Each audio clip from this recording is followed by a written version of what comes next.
Hello नमस्कार दर्शकों, ये रिश्ता क्या कहलाता में आप सभी का स्वागत है। आज के एपिसोड में हम देखते हैं कि अरमान जो होता है वह क्रिश को कॉल करता है और बोलता है कि क्रिश अब मैं नहीं आने वाला। क्रिश बोलता है मैं तुम्हारी सैलरी कट कर दूंगा, नहीं दूंगा, तुम ऐसे कैसे विदाउट इन्फॉर्म मुझे किए जा सकते हो। अरमान बोलता है सॉरी क्रिश, जॉब तो एक बहाना था, एक्चुअली मैं तो तुझसे सब कुछ छीनना चाहता था, बट अभी मुझे लगता है कि मेरी गलतियों की सज़ा सिर्फ मुझे ही मिलनी चाहिए, मेरे पूरे परिवार को नहीं। इसलिए बस तू अच्छा बन जो तेरे पास है और अच्छे से बिहेव कर, वरना मेरे जैसा हाल होगा तो बहुत देर हो जाएगी। और कॉल कट कर देता है। दूसरी तरफ हम देखते हैं अंशुमन जो होता है वह तान्या के पग फेरे की रस्म की तैयारी करता है और वह वेलकम करता है। विद्या और कावेरी जो होते हैं वह अंशुमन को गाइड कर रहे होते हैं कि कैसे आरती सब कुछ करना है। अंशुमन फटाफट आरती कर रहा था, तभी उसका मजाक ले लिया जाता है कि धीरे धीरे करो। उसके बाद विद्या समझाती है कि कैसे तिलक लगाना है और मिठाई खिला के अपनी बहन को घर के अंदर लेके आना है। यहाँ पे हम देखते हैं पूकी किसी तरह सो जाती है। अभीरा जो होती है वो एकदम से मायूस हो जाती है, उसे लगता है वो अपनी बच्ची को वो प्यार नहीं दे पा रही जो उसे देना चाहिए। और आटा लगा रहता है तो आटा अचानक से उसके बाल में लग जाता है। अभीरा फटाफट उसके बाल को पोंछने लगती है। अभीरा को लगता है उसे गीतांजलि को कॉल कर लेना चाहिए, एक बारी पूछ लेना चाहिए, लेकिन वो जैसे ही देखती दरवाजे बेल बजता है और गीतांजलि सामने ही खड़ी है। तभी गीतांजलि कहती है कि आप मुझे कॉल क्यों कर रही है, बड़ी जल्दी याद आई, वैसे क्यों याद आई बताइए।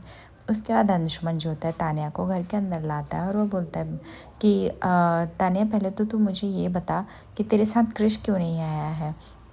तान्या बोलती है कि अगर मैंने सच बता दिया भैया को तब तो क्रिश की खबर ले लेंगे। तान्या झूठ का सहारा लेते हुए कहती है भैया एक्चुअली बाबू आने वाला था, बट मैंने ही मना किया, मैंने बोला कि जाओ काम बहुत इम्पोर्टेंट था और मैं तो ये कर ही सकती हूँ ना, तो इसीलिए मैं आ गई। वो कियारा वगैरह कोई आ जाएंगे लेने के लिए।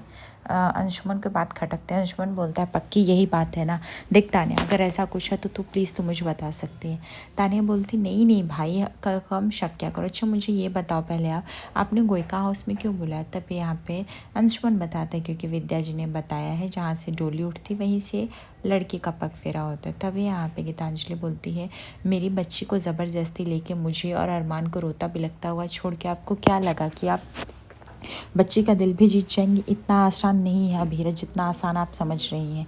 अभीरा बोलती है गीतांजलि मुझे पता है, पर मैं कोशिश कर रही हूँ उसके दिल में जगह बनाने के लिए, कुछ दिन तो लगेंगे ना।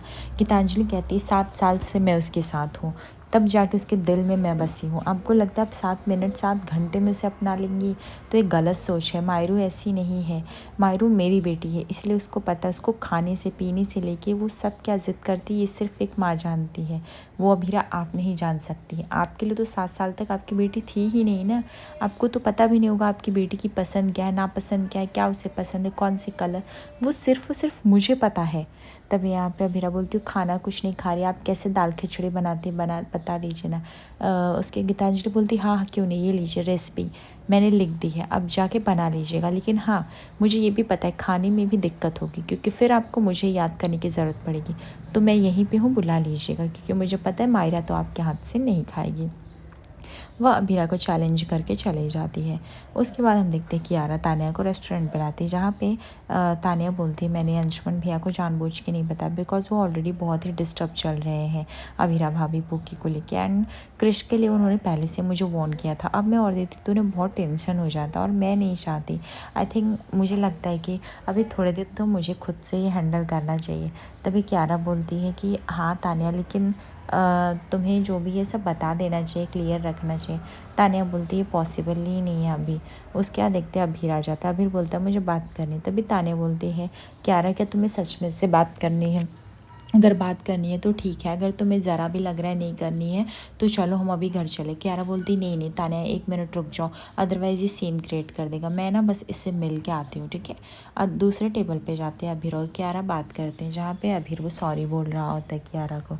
क्यारा बोलती है कि मैं तुम्हारे सॉरी का क्या ही करूँगी, पहले तुम मुझे वो बताओ तुम कि कौन सी चीज़ के लिए सॉरी बोलोगे। अभी मुझसे ज़बरदस्ती शादी की है वो, या मेरे पीछे चारू दी से अफेयर रखे वो, ये चारू दीदी की डेथ की खबर छिपाए वो। अभी बोलता आई नो कि मैंने बहुत गलतियाँ की हैं क्यारा, इसलिए तुम मुझ पर भरोसा नहीं कर सकते हो, करना भी नहीं चाहिए, तब मैं बहुत यंग था इसलिए ऐसे स्टूपिड हरकतें किया। क्यारा बोलती आई वॉज टू, लेकिन तुमने कभी मुझे समझा ही नहीं, और अब बोलो तुम्हें क्या बोलना है। अबीर बोलता मैं सब कुछ ठीक करना चाहता हूँ, अगर अगर मैं क्रिश को पहले जैसा बना दिया तो फिर क्या तुम मुझे माफ़ कर दोगी। कियारा बोलती क्यों, आपके पास कोई जादू की छड़ी है जो घुमाओगे हो जाएगा। अबीर बोलता है बस ट्राई तो करो, इफ़ अगर कर दिया तो माफ़ कर दोगी। कियारा जो होती है वो बिना बोले वहाँ से चली जाती है, क्योंकि उसे अब अबीर पे ज़रा भी ट्रस्ट नहीं रहता है। अबीरा जो होती है वो सोचती है पूकी के लिए वो फटाफट दाल खिचड़ी बना दे जिससे पूकी को पसंद आए, इसीलिए वो रेसिपी फटाफट गीतांजलि के दी हुई रेसिपी को देखने लगती है। वो पढ़ के फटाफट वह दाल खिचड़ी बनाना चालू कर देती। तभी यहाँ पे विद्या और कावेरी आ जाती। विद्या बोलती है छोड़ जाके तू बैठ, तेरा हाथ भी जला हुआ था, सुबह मैं बनाती हूँ, और ये सब किसके लिए, भी तो खाना बनाया था ना तूने। अमीरा बताती है वो दाल खिचड़ी बना रही है मायरा के लिए, और वो भी गीतांजलि की रेसिपी से, क्योंकि गीतांजलि ने वार्न किया है कि वो सिर्फ उसके ही हाथ से खाएगी, और मुझे तो एफर्ट्स देना पड़ेगा ना मेरे बच्चे के लिए। विद्या बोलती है वो गीतांजलि यहाँ पे आई थी। अभिरा बोलती हाँ, बोलती इस लड़की की इतनी हिम्मत आई और धमकी दी, और धमकी दी कि चली भी गई तुझे चैलेंज करके, तुझे कोई ज़रूरत नहीं है उसकी खिचड़ी बनाने की। लेकिन तभी हम देखते मायरा उठ के आती है और वो बोलती है कि गीतू के हाथ की खिचड़ी ये कहाँ पे पक रही है, वाह। लेकिन जैसे ही वो देखती तीनों लोग किचन में, और वो पूछती है कि बताओ गीतू कहाँ पे। तभी यहाँ पे दादी साहब बोलती तुम्हारी जो मम्मा है ना वो बना रही है खिचड़ी ताकि आपको पसंद आए। फिर मायरा मुंह बना लेती, क्योंकि मायरा को तो सिर्फ गीतांजलि का इंतज़ार रहता है। अबीरा साफ साफ मायरा की आंखों में देख सकते गीतांजलि के लिए प्यार। फिर वो मुड़ के जाने लगती है। तभी अमीरा बोलती है कि आपकी मम्मा भी आई, लेकिन अगर आप खाना चाहो तो खा सकते हो, एटलीस्ट थोड़ा सा टेस्ट करो, देखो मैं वैसा बनाई हूँ कि नहीं। तभी यहाँ पे मायरा बोलती है अच्छा गीतू भी आई है, ठीक है आप दे दो, मैं ना खा लेती हूँ जो भी। और गीतू को बुलाती, गीतू के हाथ से खाने का मज़ा तो कुछ और है। अभीरा और शौक हो जाती है। अभीरा को लगता है कि सच में गीतांजलि ने जो कहा था वो ठीक ही कहा था। उसके बाद हम देखते हैं कि जैसे वह गीतांजलि बोलती हाँ क्यों नहीं, मैं तो खिलाऊंगी। सब लोग गीतांजलि को देख के शौक हो जाते हैं और यहाँ पे जाते हैं। तब यहाँ पे अभीरा बोलती है कि मैं आपको खाना खिलाऊँ, खाओगे। मायरा बोलती है नहीं अभी मुझे ज़रा भी भूख नहीं है, आप रख दो। लेकिन गीतू जो होती है वो बहुत ही अच्छे से हैंडल करती है मायरा को और बोलती है बेटा कुछ खा लो, नहीं खाओगे तो कैसे चलेगा। उसके बाद यहाँ पे मायरा बोलती है वाह आप आ गए गीतू, पापा कहाँ है, पापा भी आए। बोलती नहीं पापा तो माउंट आबू में आपके लिए वेलकम की तैयारी करें। अभीरा बोलती है कि हाँ, और आप गीतांजलि के साथ आप माउंट आबू जा सकते हैं, पहले ये खाना खा लो, आपने कल से कुछ नहीं खाया है। गीतांजलि भी जो होती है उसको बहला फुसला के खाना खिलाना चालू कर देती है। अभीरा और गीतांजलि दोनों के आंखों में आंसू रहते हैं, पर अभीरा जो होती है वो सिर्फ अपनी बच्ची को खुश देखने के लिए वो चुप रहती है और वह गीतांजलि को मायरा को खाना खिलाने देती है। मायरा बोलती वाह गीतू आपके हाथ से खाने में तो मज़ा ही आ गया।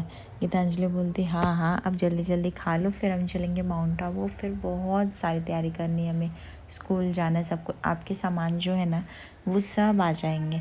तभी यहाँ पे मायरा बोलती हाँ मुझे यहाँ पे नहीं अच्छा लग रहा है, पापा की बहुत याद आ रही है, आपकी भी बहुत याद आ रही है, और हम लोग फटाफट चलते हैं यहाँ से। अबीरा जो होती है वो पूरी तरह से अकेली हो जाती, टूट पड़ती है, मानो उसको लगता है कि सब कुछ हो के भी वो नहीं, उसकी बेटी हो के भी वह उसके पास नहीं है। उसके बाद अबीरा जाती है रूम से और मायरा का टैडी लेके आती है, जिसके बिना मायरा सो भी नहीं सकती है। तभी यहाँ पे अबीरा गीतांजलि बोलती चलो मायरा आपकी कोई सामान है जो हमें लेके जाना है, भूल रहे हो तो वो बता दो।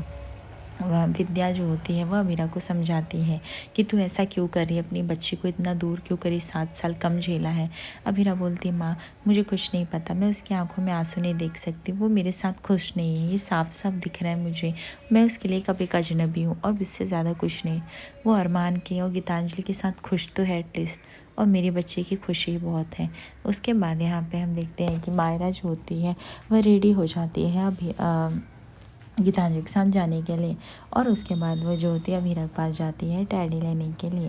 बोलती है ठीक है लाओ मेरी टैडी दो। तभी अमीरा बोलती हाँ आपको तो इस टैडी के बिना नींद ही नहीं आती ना, इसलिए मैंने ये टैडी पहले से ही ला के रख दी है ताकि आप ये टैडी लेके जाओ। उसके बाद यहाँ पे अमीरा बोलती है अरे मायरा की क्यूट आंटी, आप बहुत अच्छे हो, लेकिन आप आंटी हो मेरे लिए, आप मेरी मम्मा नहीं हो, ठीक है। मेरी मम्मा तो गीतू है, और जो बन जाएंगी मैं जाके पापा की वहाँ पे शादी करा दूँगी गीतू से, ठीक है। चलो क्यूट आंटी बाय। उसके बाद बोलते गीतांजलि चले कि नहीं हम लोग। गीतू बहुत खुश होती है कि चलो मायरा का साथ तो मिला। गीतांजलि और मायरा एकदम खुश होते हैं और खुशी खुशी वो लोग वहाँ से निकलने लगते हैं। अबीरा की आंखों में बहुत ही ज़्यादा आंसू रहता है पर वो रो नहीं सकती, वो पीछे मुड़ जाती है ताकि वो मायरा को देख ना पाए क्योंकि उससे यह देखा नहीं जाएगा। विद्या जो होती है वो बाय कर देती है मायरा को और हम देखते हैं कि यहाँ पे कावेरी और विद्या उसको समझाते हैं कि ये तूने क्या किया, तूने अपनी बेटी को क्यों दूर कर दिया। कावेरी बोलते लड़की एक बच्ची की जगह बनाने के लिए बच्ची के मन में बहुत टाइम जाता है, तुम इतनी जल्दी हार मान के कैसे दे देंगे। अमीरा बोलती नहीं पता, बस उसकी खुशी में ही मेरी खुशी, अगर उसकी खुशी यहाँ से जाने में है तो मैं क्या कर सकते थे। विद्या बोलती है कि ये सब उस गीतांजलि की वजह से हुआ, कैसे आई और लेके चली गई। लेकिन तभी अरमान जो होता है आ जाता है और वो सुन लेता है। अरमान जाता है और बोलता है क्या हुआ, मायरा कहाँ गई। तभी यहाँ पे विद्या बताती है तेरी गीतांजलि आई थी, मायरा को लेके गई, अभीरा ने दे दिया। अरमान बोलता है अभीरा तुमने ये सब क्यों किया। अभीरा बोलती मैं क्यों ना करूँ, जब उसकी आंखों में इतना आंसू है उस बच्चे को मैं अपने पास क्यों रोकूँ। लेकिन अरमान जाता है और वह समझाता है मायरा को कि आपको मम्मा का प्यार चाहिए तो उनके साथ रहना पड़ेगा, मेरी गलती से आप 7 साल दूर रहे, आप ऐसा मत करो, जाओ उनके साथ। उसके बाद वह मायरा को और अभीरा के पास भेज देता है। अभीरा मायरा किसी तरह राजी हो जाती है। आगे एपिसोड पर बनी रही। दर्शकों लाइक और सब्सक्राइब करिए।